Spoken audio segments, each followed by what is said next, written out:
Hello students, आज हम शुरू करने जा रहे हैं हमारी कक्षा 5 के लिए हिंदी व्याकरण की सीरीज़।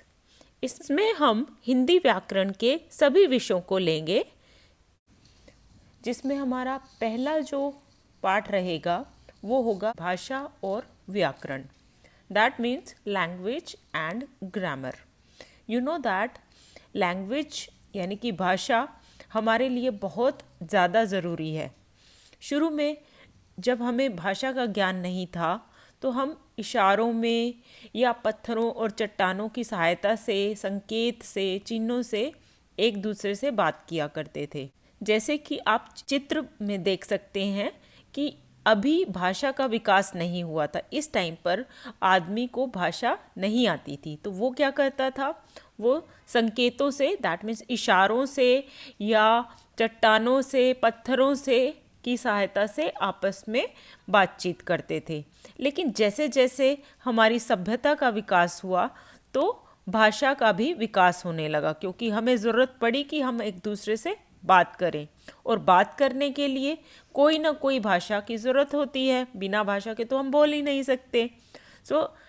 जैसे जैसे मनुष्य की सभ्यता बढ़ी, वो सभ्य होता गया, वैसे वैसे उसको अपने विचारों को व्यक्त करने के लिए किसी एक साधन की ज़रूरत हुई। तो उसी से हमारी बनी भाषा। भाषा क्या होती है? भाषा के माध्यम से ही हम अपने विचारों को दूसरों के सामने प्रकट कर सकते हैं और दूसरों के विचारों को समझ सकते हैं। दैट मीन्स अगर हमें अपने भावों को, हमारे मन में जो आ रहा है उसको दूसरों को बताना है और दूसरों की बात को समझना है, तो उसके लिए हमें ज़रूरत पड़ती है भाषा की। अब भाषा के कितने रूप होते हैं? जैसे सामने आप देख सकते हैं, वो है मानसी। मानसी ने अपने स्कूल में एक भाषण प्रतियोगिता में भाग लिया। अब उसमें उसने एक बहुत ही सुंदर और प्रभावशाली भाषण दिया।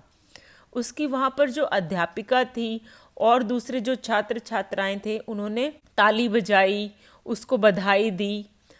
वो क्या था? वो था एक भाषा का मौखिक रूप। मौखिक मतलब बोलकर। बोलकर मानसी ने अपना भाषण दिया और उसे सुनकर विद्यार्थियों ने और अध्यापिका ने उसकी तारीफ की। वो था एक मौखिक रूप।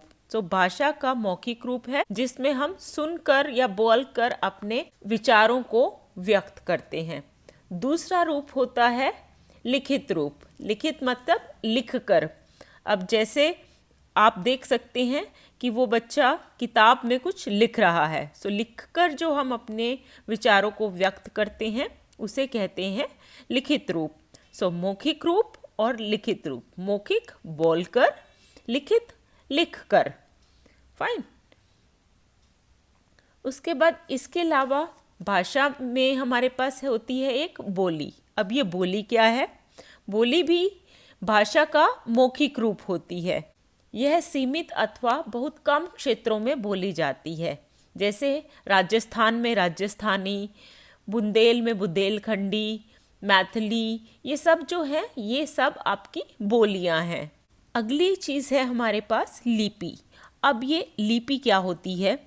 लिपि भाषा बोलने के समय जो शब्द हमारे मुख से निकलते हैं, उन्हीं ध्वनियों को लिखने के लिए कुछ चिन्ह निर्धारित होते हैं। चिन्ह मतलब निशान।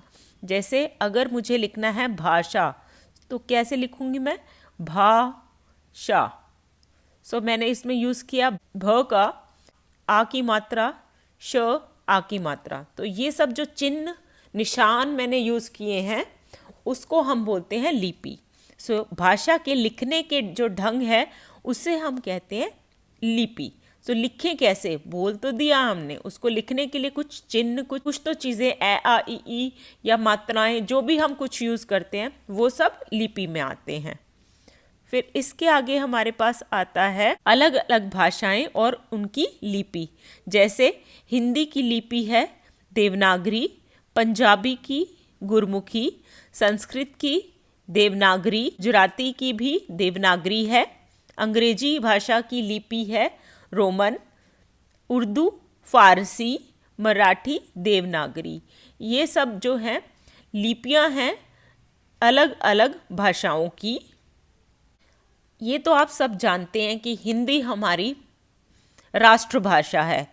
तो ये हमारी राष्ट्रभाषा कब बनी? 14 सितंबर 1949, 1949, 14th ऑफ सितंबर को ये हमारी राष्ट्रभाषा बनी।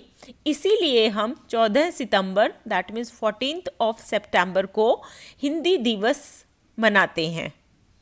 भारतीय संविधान में 21 अन्य भाषाएं भी शामिल हैं, तो हिंदी को मिलाकर वो हो जाएंगी 22। ठीक है।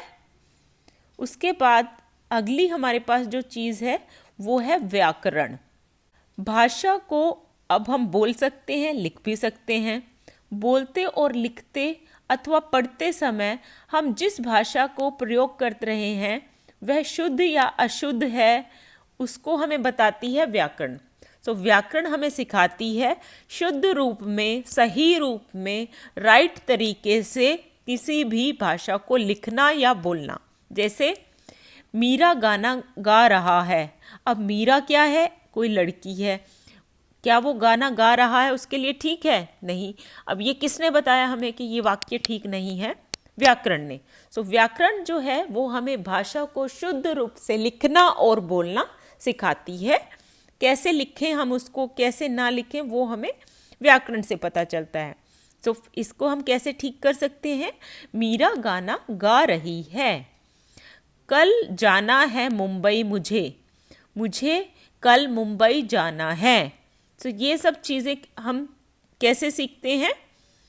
व्याकरण के द्वारा। सो व्याकरण हमें भाषा को शुद्ध रूप से लिखना सिखाती है।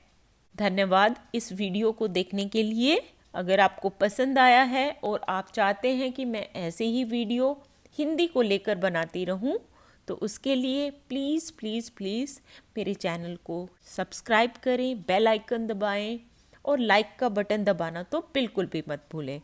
Thank you. Thanks for watching.